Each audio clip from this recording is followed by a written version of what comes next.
what is recorded. But in actual languages, now I'm going to the World Atlas of Language Structures and going to consonant inventories. Young Madison is one of the best phoneticians and phonologists in modern times.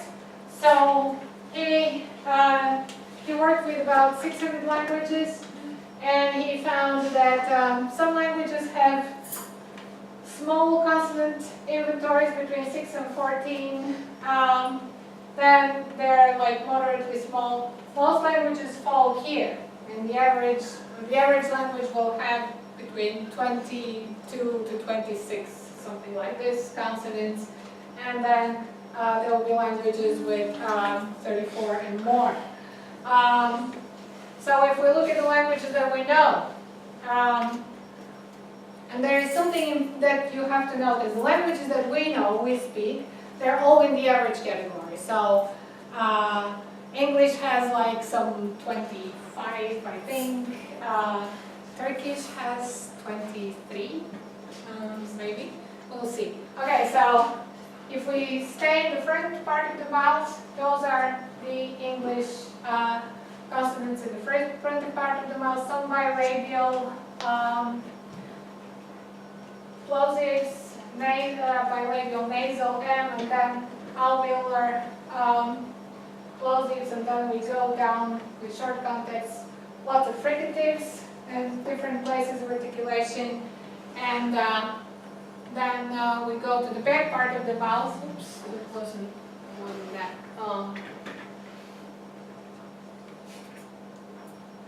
And there we see like velar plosives and velar nasal, and then as well as fricative. Okay, so that's for English.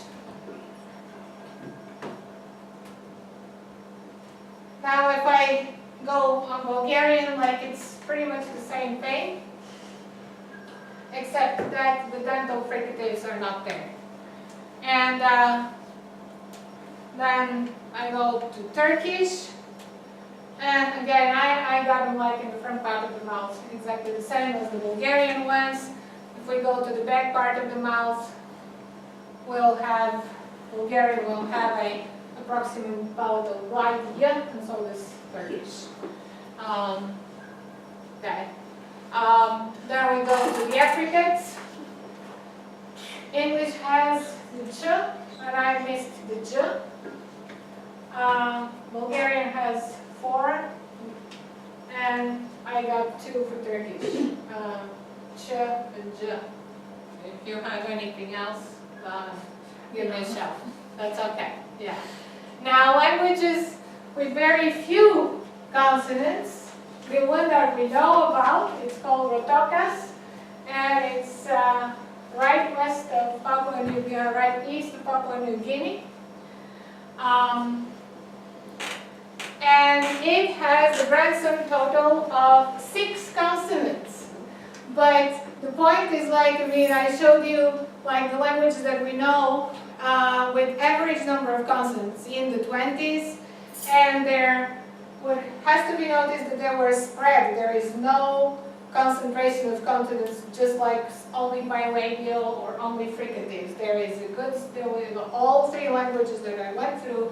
There is a spread of like key places and also different points of articulation, like some plosives, some fricatives, some glides. Okay, approximates.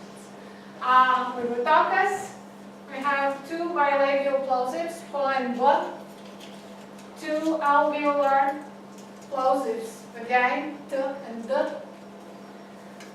and then 2 velar plosives, K and G. So those are your prototypical consonants. If you don't want consonants at all in your language, you will go for plosives, you do explosion, and you also move through you want contrast. So this is the point here, and it's an important point of how language systems look like.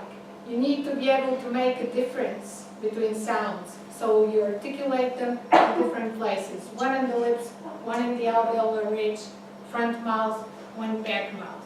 That's it. And then what is important to note is that there is with those 6 consonants, the voiceless contrast exists. Okay. Now that's the language that doesn't like consonants at all. Kom in Namibia loves consonants, so they have 122. And that depends on the diphthongic consonants through very rich articulation places and very rich set of manner of the way these consonants are produced. Then there is a set of ejectives, and there is a set of clicks. Okay, so that raises them to 122. And if we look at how it looks like in the world, obviously the languages in white dots, those are the languages with average number of consonants, they will be dominant. But the languages with like extreme, either very many consonants or either very few consonants, they will do clusters. And one cluster is in Australia and New Guinea, where languages don't like to have consonants, very poor in consonants. And languages in the Pacific Northwest in America love to have consonants, so they're consonant-rich languages. Another consonant-poor area is the north part of South America. They don't like consonants there either. Now if we go to vowels, biology of vowels, what happens when we produce a vowel? The vocal cords, vocal folds vibrate. Okay?